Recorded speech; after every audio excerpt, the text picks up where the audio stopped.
Sabrina Philippe, d'abord, un mot sur cette femme qui a tué, enfin je pense qu'il n'y a pas d'autre mot, qui a tué son fils, âgé de 3 ans, qui parle aujourd'hui.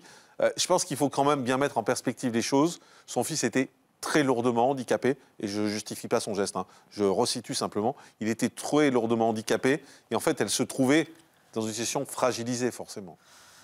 Oui, je crois qu'il faut vraiment faire très attention à ce qu'on dit, là, et notamment aux critiques, parce que personne ne peut se mettre à la place d'une mère qui se retrouve avec un enfant dans un état végétatif, qui souffre. On ne peut pas se retrouver à la place de cette femme. Il ne s'agit pas évidemment de plaider pour l'infanticide, loin de là, mais on ne se rend pas compte aussi de la solitude des parents face au handicap, et notamment au handicap lourd. Ce sont des parents qui se retrouvent chez eux avec un enfant, voilà, dans un état où ils ne sont pas soutenus, ils ne sont pas aidés. Alors un peu plus maintenant, il y a plus d'associations, mais cette solitude est terrible pour les parents. Donc, et surtout, je voulais dire autre chose aussi, c'est que je pense qu'on ne se rend pas bien compte aussi que là, elle parle, mais qu'il y a eu d'autres affaires comme ça où les mères n'ont pas parlé. Elle parle 32 ans après. Elle a gardé le silence pendant 32 ans.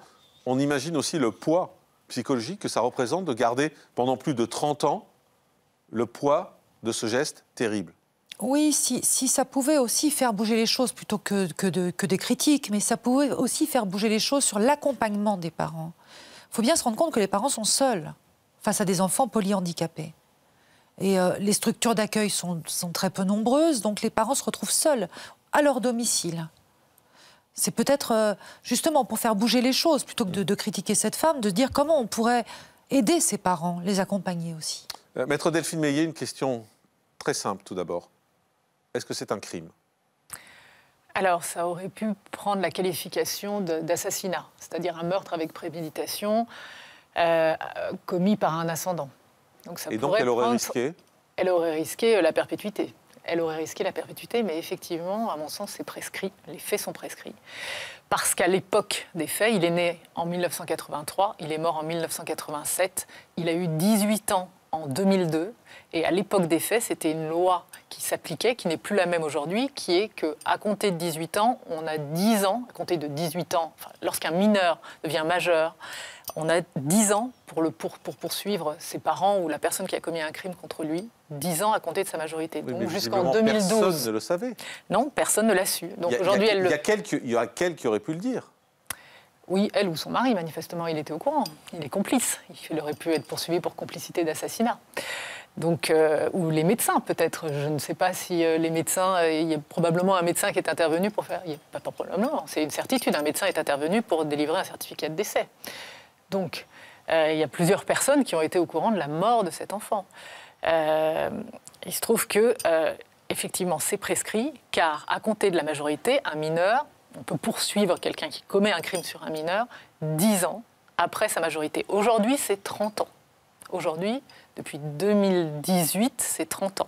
Donc aujourd'hui, elle aurait pu être poursuivie, mais Exactement. En fait, c'est la loi de l'époque qui s'applique. Exactement. Mais ça veut dire qu'aujourd'hui, et elle a sans doute attendu 32 ans, c'est pas pour rien pour ça, parce qu'aujourd'hui, elle sait que judiciairement, elle ne risque rien.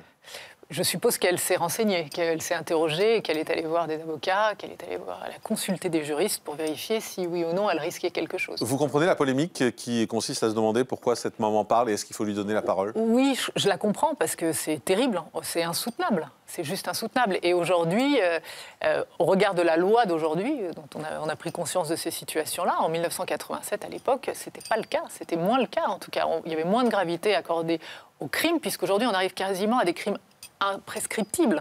30 ans à compter de la majorité, vous imaginez? C'est beaucoup de temps. Ce n'était pas le cas à l'époque. Voilà donc ce qu'on pouvait dire sur ce témoignage, sur le témoignage donc de cette maman qui révèle sur le site Combini qu'elle a tué son fils alors qu'il avait 3 ans, qui était lourdement handicapé. Et elle dit qu'elle a fait cela, on l'a entendu, pour lui éviter des souffrances et pour lui éviter de continuer à souffrir. Mais on le dit, cela reste illégal, bien évidemment, et cela reste condamné par la loi à partir du moment où on n'est pas dans les délais de prescription, ce qui est le cas ici.